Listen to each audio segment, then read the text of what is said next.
एक गांव में एक गरीब लेकिन लालची औरत रहती थी जिसका नाम गंगा था। उसकी आर्थिक स्थिति ठीक नहीं थी, फिर भी वह हमेशा ज्यादा पाने की इच्छा रखती थी।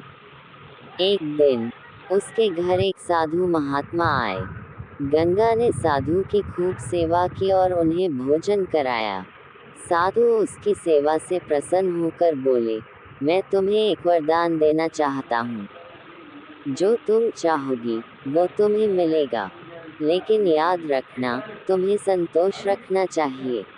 गंगा बहुत खुश हो गई और सोचा, अब मेरे पास सब कुछ होगा, मैं बहुत अमीर हो जाऊंगी। उसने साधु से एक बड़ा घर मांगा और तुरंत ही उसके पास एक शानदार महल जैसा घर बन गया।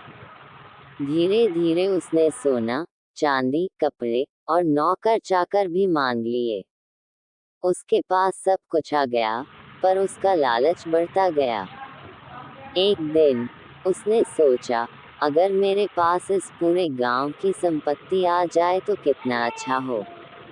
उसने साधु से फिर से अपनी इच्छा जाहिर की। साधु मुस्कुराए और बोले, ठीक है, लेकिन ये आखिरी वरदान होगा। इसके बाद तुम्हारी हर चीज गायब हो जाएगी। गंगा ने सोचा, साधु तो मजाक कर रहे होंगे।